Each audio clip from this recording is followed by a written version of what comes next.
आप सभी लोगों को स्वतंत्रता दिवस की हार्दिक शुभकामनाएं। जय हिंद, जय भारत।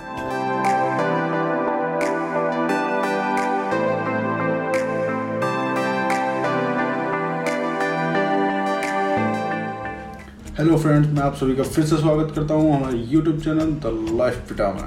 आज 15 अगस्त भारत के लिए बहुत ही खुशी का दिन। इसी दिन भारत को आज़ादी मिली थी। बहुत ही कम लोग जानते हैं कि भारत को आज़ादी ये कितने वर्षों की लड़ाई के बाद मिली। इस आज़ादी की लड़ाई की स्टार्टिंग कब हुई, किस वजह से हुई, किन कारणों से हुई, किसने करी, इन्हीं सभी बातों को मैं आपको वीडियो में बताने वाला हूँ, तो बने रहिए हमारे साथ। भारत की स्वतंत्रता की लड़ाई की चर्चा हो और सन 1857 को कोई भूल जाए, ऐसा हो नहीं सकता। 1857 की ही क्रांति थी जिसके कारण 15 अगस्त को भारत को आज़ादी मिली।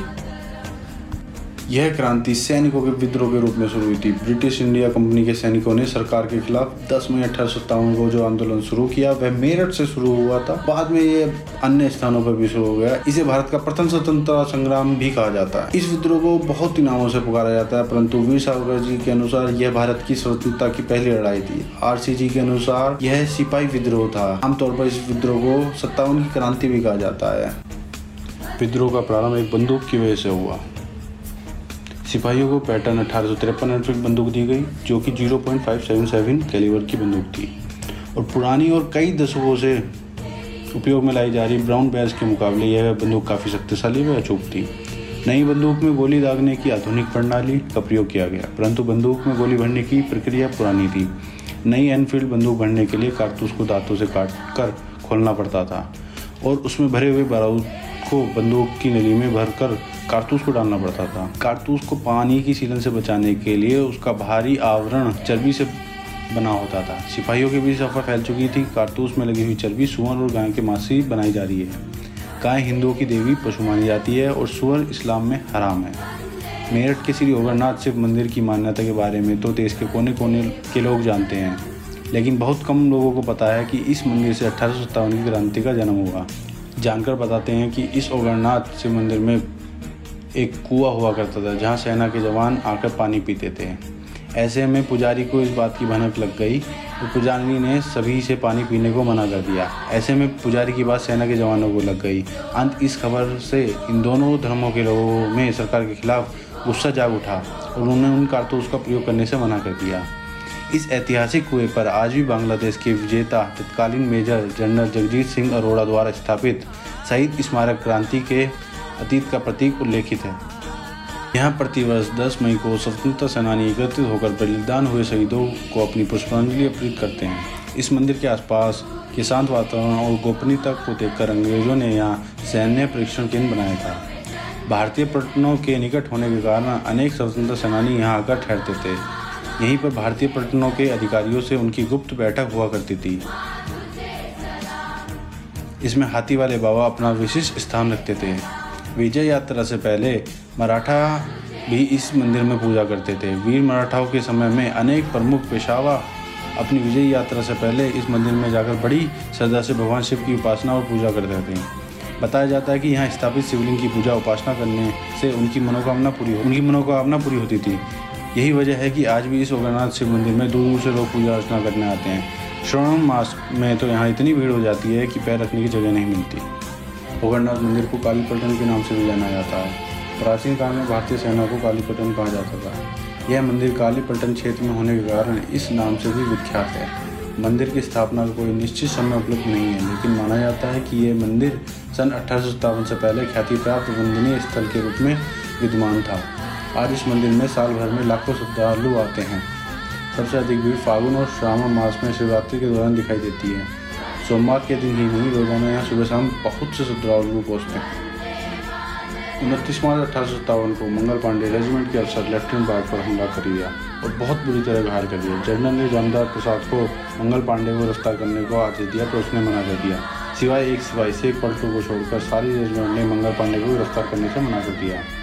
मंगल पांडे ने अपने साथियों को खुलेआम विद्रोह करने को कहा, पर मंगल पांडे की किसी साथी ने नहीं सुनी। किसी के ना मानने पर उन्होंने अपनी बंदूक से अपनी जान देने की कोशिश करी, परंतु वे इस प्रयास में केवल घायल हुए। 6 अप्रैल 1857 को मंगल पांडे का कोर्ट मार्शल कर दिया गया और 8 अप्रैल को फांसी दे दी गई। ईस्ट इंडिया कंपनी में भारतीयों की संख्या बहुत अधिक थी, जिसमें हिंदू मुसलमान दोनों शामिल थे। सेना में एक भारतीय को एक विदेशी सैनिक से बहुत कम तनख्वाह मिलती थी तथा लॉर्ड कैनिंग ने एक कानून निकाला था जिसमें सैनिक को ब्रिटेन जाकर भी नौकरी पड़ती थी।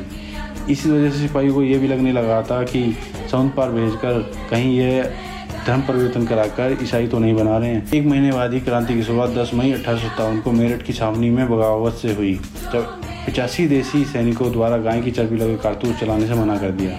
इन सभी 85 सैनिकों को सामूहिक रूप से कोर्ट मार्शल की सजा सुनाकर विक्टोरिया पार्क की जेल में बंद कर दिया गया, जो कि आज के टाइम में विक्टोरिया पार्क या भामाशाह पार्क के नाम से जाना जाता है।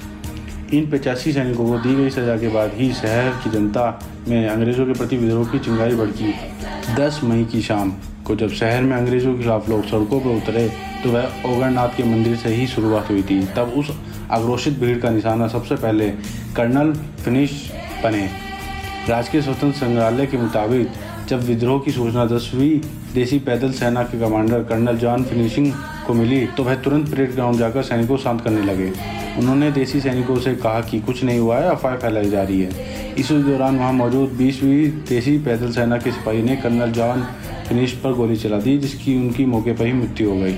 इतिहास में दर्ज रिकॉर्ड के अनुसार कर्नल जॉन फिनिश पहले अंग्रेज अफसर थे जो सबसे पहले विद्रोही सैनिकों द्वारा मारे गए थे। अंग्रेजों अफसरों की एक भी नहीं सुनी। कर्नल फिनिश की मौत की सूचना के बाद अंग्रेजी अफसरों में हड़कंप मच गया था। विद्रोही सैनिकों को काबू में करने के लिए क्रेगी और मैकरिंग नाम के अंग्रेजी अफसर परेड ग्राउंड पहुंचे, लेकिन तब तक वे सारे सैनिक विक्टोरिया पार्क पहुंच चुके थे। वहां मौजूद अन्य सैनिकों को क्रेगी और मैकरिंग ने समझाने का प्रयास किया, लेकिन उनकी किसी ने नहीं सुनी, जिसके बाद दोनों अंग्रेज अफसर वहां से चले गए।